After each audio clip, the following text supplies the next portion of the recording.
Okay, so here we are again, back by popular demand, I guess. Didn't know you guys would miss me. Anyway, um, a quick word this week about looking at this hero's journey and moving into a deeper understanding of archetypes. What is an archetype? An archetype is, literally, it means the type that comes before. I like to think of an archetype as a framework. So, for instance, it's going to look a lot like a stock character, which is a character that we're used to seeing over and over and over again, and it does function like that. One thing about an archetype is that we are, by nature, supposed to immediately recognize this person and the energy that they bring. We know when the hero walks onto the screen that that's the hero. We know that another archetype, the temptress, when she walks onto the stage, that's the temptress. We are supposed to know the mentor when he or she appears. We are supposed to know the heroine, or what I would say goddess archetype, when she appears, etc., etc., etc. And you can look out there actually on the web and find many different lists of archetypes. I believe I provided a few, and if not, I will, because it's very, very interesting. Psychology, and particularly counseling, self-help, and even career coaching have now created lists of archetypes, right?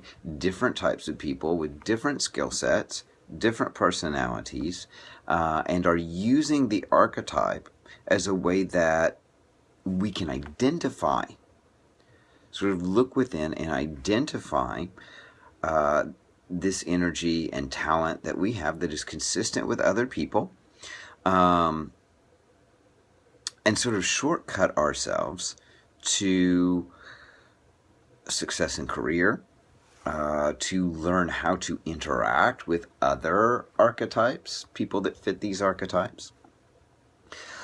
But they're not a static thing. Okay, so the best way I've ever heard it put is, if a stereotype is made with the same cookie cutter, an archetype is made with the same cookie dough.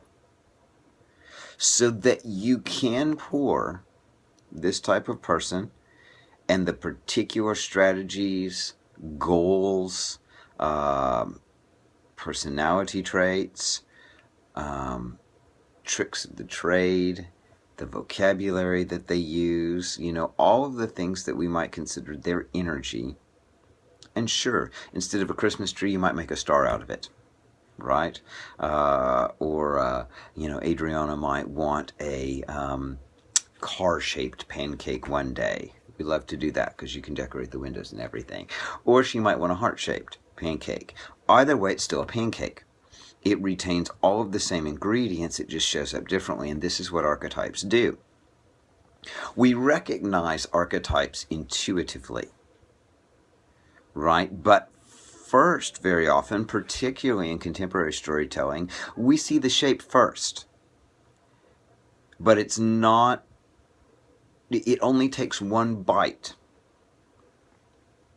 of that character, as it were, to continue the metaphor, to understand, that's a sugar cookie, that's a pancake, that's a chocolate chip, to really taste, right, with our mind, that archetype.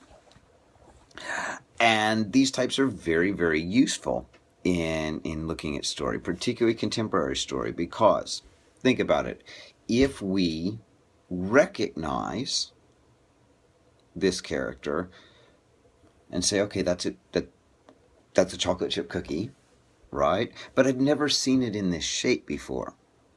Why did we change the shape? Why did we make it a square instead of a circle? It is in the difference between those two shapes that we understand how, and sometimes even why, the culture that is telling that story and using that archetype and putting it in a different body, putting it in a different shape, we understand by recognizing the continuity of the archetype and also recognizing the specificity of that change. What has changed in that culture? What is unique to that culture? What is unique to that time period? How our values have shifted, though slightly, and in what direction. Does that make sense?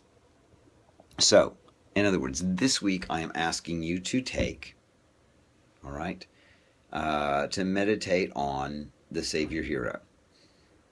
Okay? Most of the time when I say Savior, particularly in this region, right, we go to a singular example, and that is Jesus. Whether historical or religious, right, historical or sacred, right, however you're receiving that archetype, is actually an archetype. As a matter of fact, in American literature, in world literature, we actually have a type of hero that is called the Christ figure, meaning that they have some sort of similarity to this story. Usually it is, as we see via the types of heroes, right? You have a savior who sacrifices, particularly some sort of self-sacrifice, that redeems, saves, transforms in some way the world, classically. The world. But certainly this could be a hero that redeems, saves, transforms a particular community, right? The world is only as big as your world is. You're looking at the story, okay? Is the Savior hero by nature sacred, meaning they have some sort of religious or spiritual significance? You know, that they are. Of course, if you're ultimately, you know, looking at and regarding someone as technically demigod, right, who has divine lineage, then you're saying, okay, this is a sacred figure. All right, so you have Greek heroes, it's the same thing. But go back to Prometheus, right, who brings fire to humanity. Ultimately, he steals fire from the gods, and he brings it to human beings, and he's punished for this. But in bringing fire, it's a very, very simple thing to us from our perspective. But now we can cook. Prometheus has literally brought light and sight to humanity. This is not inconsistent, is it, with if you're looking at the story of Jesus, who brings an insight, an understanding, redemption, etc. All right. Here I've gone to Torah for you, all right? And I'm asking you to, now that you've watched The Matrix, all right, Neo we might cast as a savior hero, right? Why?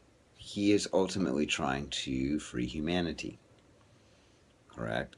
His idea is to save us from the illusion, to save us from the lie, to save us from, to free our minds, to reach our full capability. All right? Look at how much more capability we have as human beings with than without fire. Do we have the capability of understanding, particularly the precept of love thy neighbor as thyself? The idea of sacrificing for something greater, etc., with these savior heroes. But I've gone back to Exodus, story of Moses. All right. Do Moses and Neo have anything in common? It's a question. Are they the same basic archetype? If they are, what's changed? Right? The leader of the Israelites, oh, see, there's Neo right there. We have the leader of the Israelites, right, who takes them out of bondage from Egypt. And then we have somebody who is skilled in combat. You know, you're not going to hear Moses announce to the Israelites, "I know Kung Fu." But are they similar? If they are, what's changed? Why would we need then our savior hero to be part warrior? This is the question at hand.